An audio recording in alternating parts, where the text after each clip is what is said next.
Okay, we are back, and we are still with Sean 14. I'm telling you, this guy has great insight, long-term resident.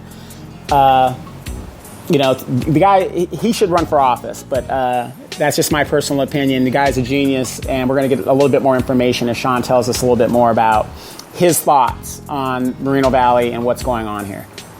Okay, so now let's get into phase two. We've got all these candidates. And you're saying that Price is a thing, Kerry thing. What do you think about the Peden twins? They know how things work. They know how things work. Their record of follow through. I don't know. Their resume is a little thinner than like Price or Then, for example. Right. And I don't know. I wish I had some assurances that they weren't looking to serve one term or even part of a term and move on to higher office. Right. Well, I mean, isn't that what Gutierrez is basically doing at the same time? He seems like an opportunist. Yeah. To do that. And also, Gutierrez, I mean, once upon a time, I believe once upon a time I saw a scan of a voter registration form where he listed Venezuela as his country as birth, and there's another one that lists the Oh, US. wow. I can't find that myself, and I can't guarantee it's authentic, but it might be worth looking into. Sure, absolutely.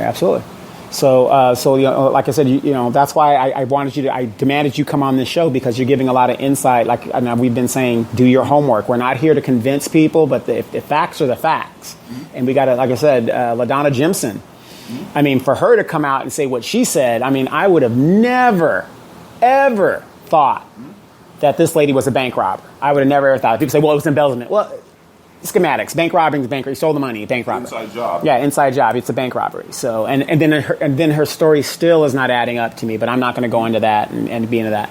So we've got that. Let me ask you a thing on Denise Fleming, Johnny Come Lately. Denise Fleming. What's your thought on her? And because she seems like another Johnny Come Lately and opportunist as well. I'm going to be quite blunt about that. That if her big thing is she's coming from the African American coalition, I'm a little bit concerned that she'd be really big on the Black Lives Matter. She's not, but go ahead. So she's not. I'm just concerned about like if someone got beat up or shot here by the police. I don't know. I don't want to see another Baltimore happen. Oh yeah, absolutely. Well, I can speak as a black person myself. Mm-hmm. This lady has no interest in any black issues, because if she did, wouldn't she be over here in Edgemont trying to help us clean up over here? You don't hear anything about her doing that. And notice that her candidates, LaDonna Jimson, Best Friends for Life, Angel Love Farouk, that guy, they support all these candidates that aren't black. I mean, don't get me wrong. I'm not saying it's all right to support, but we're just saying genetically, she doesn't support people that are black. Show me somebody she supports that's black that doesn't have money. She doesn't support the poor. So I don't mind supporting a black candidate. I just want to make sure that they're looking out for the whole community. Yeah, she's not. So I can tell you that firsthand, because when I ran in the election, they didn't support me. They supported LaDonna Jimson. And then we come to find out she's a bank robber. So you got my word. Denise Fleming is not about anything black. She's about herself. She's from Chicago. She's not originally from here like we are. She has no intentions of that. So Denise Fleming is done there. And Gutierrez is running for mayor. Molina. Now, what is your take on Molina and where he's going to go? He basically championed himself out of a job. I don't know. I think there's some karma there. I think he got used to do the bidding. Yeah, to change the districts around, and then when it was all done, he was the one left without a seat when the music stopped.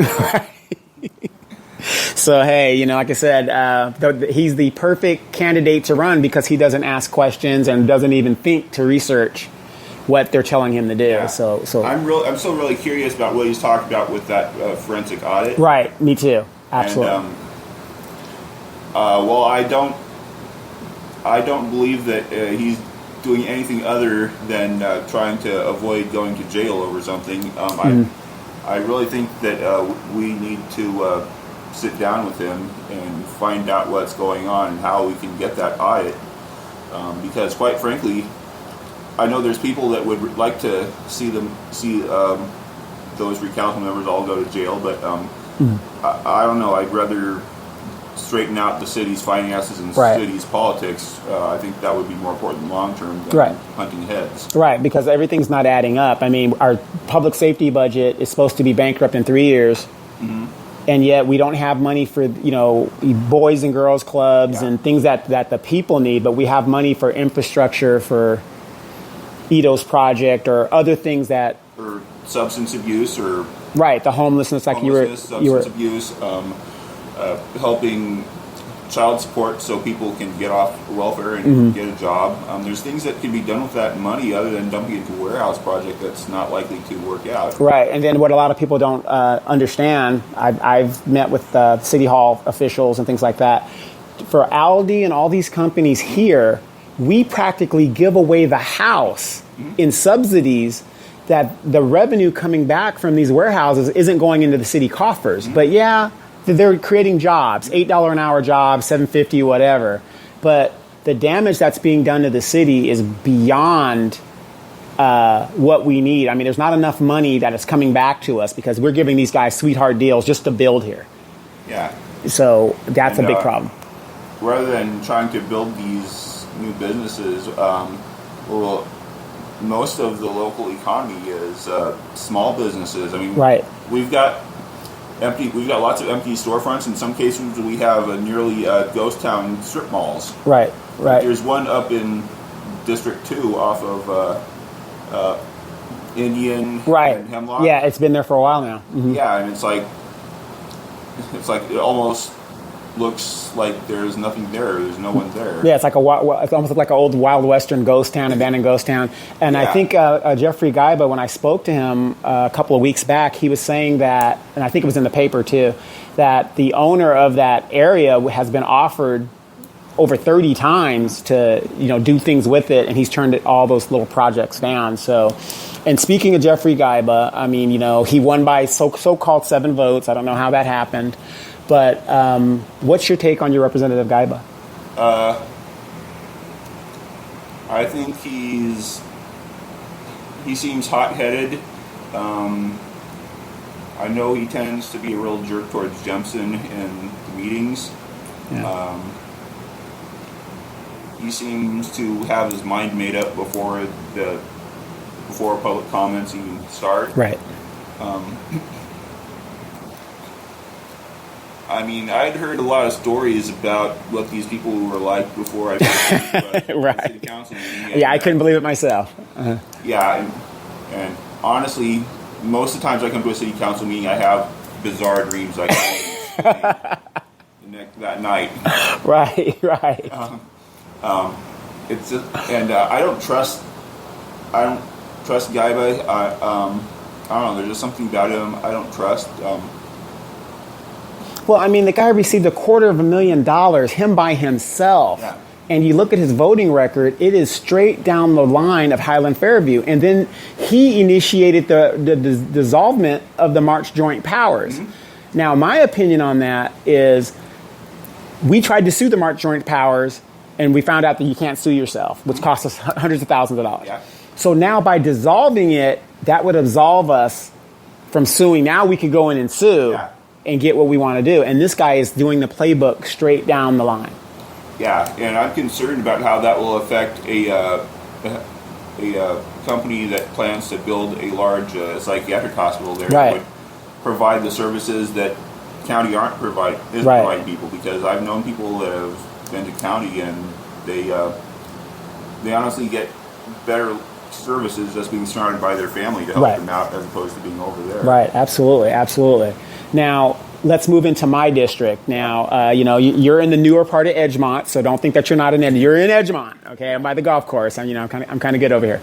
But we have a recalled candidate that's going to run for her seat. Never in politics that I'm aware of has a recalled candidate has the balls to run for a seat that they were fired from by the people. What is your take on Victoria Baca? Oh, I have personal issues with Victoria Baca. Back when I was at Vista Heights, she was trying to make a name for herself with the Mexican Political Association. Right, which is a offshoot of, it has nothing to do with MAPA at all. But go ahead. Yeah, and she came to the school at some point.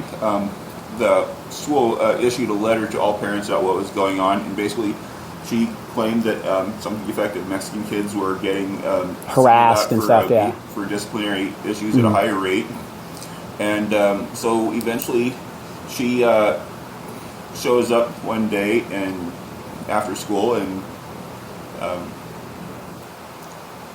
she recruits kids to have a big walkout. Right, I remember that. Mm-hmm. I was like in 8th grade when it first happened, and I didn't know the law very well, but right. I mean, I was wondering how she didn't get arrested. Do anything illegal. Right. Right.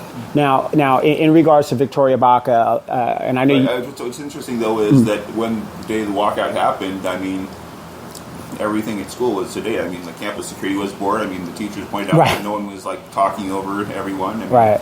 So apparently there was like some kernel of truth to why these kids were in trouble in the first place.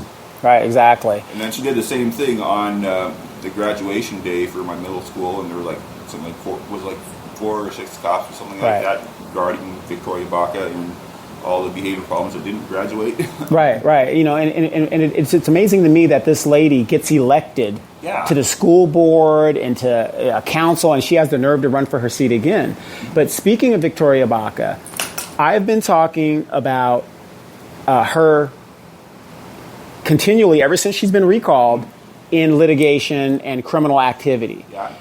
Now, you know, of course, Louise and all her supporters are like, Donovan doesn't know what he's talking about. He's lying. But I'm going down to the courts on Friday, July 15th. There's another date at 8 a.m. You know, you want to come down, you ain't doing nothing, come down and join me. And there was an FPPC violation in Committee M. These are all factual documents, you know, and you're a pretty thorough person. And so, you know, we know that these things are going on. Yeah. How can somebody figure that they are that popular that they are just going to walk back on that seat using Jimson as a, look, this lady's a criminal, but I'm a minor criminal? What's your take on that?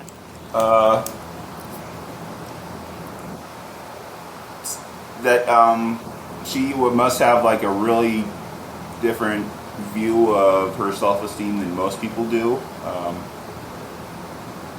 I mean, honestly, I would like to see all of them and all the candidates go through a psychiatric surgery. Yeah, you need to do it. Very, very true. Yeah, I mean, what she's doing. I mean, I'm not a therapist. I mean, I know a lot about therapy, but I'm not a therapist.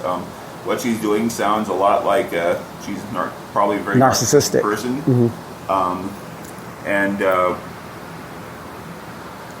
she probably doesn't see that as, at least, well. Her behavior problem is that she doesn't seem to think that any of that's a big deal. I mean, she doesn't think that election violations are a big deal. She doesn't seem to. Right. She's in a court case right now during an election season, you know, that has to deal with an embezzlement. And the lady that dealt with her, that they left holding the bag, is going to bring her to trial. And she's going to be a witness. And I can say that because I'm not a material witness. I'm a witness that the DA can call me to rebut. I'm a rebuttal witness to anything that comes up. So I know for a fact that she's involved in this thing again. So there. So now we have her and we have Jimson. Yeah.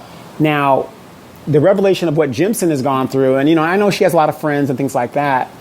We're going to go to break one more time, and I want to get your opinion on the LaDonna Jimson revelation and how that's going to portray in this upcoming election. Because if we don't hold this seat, Ito, he needs that 5-0 club, and he's just one more seat away from getting his 5.0 club. So we're going to take a break, and we'll be right back with that one.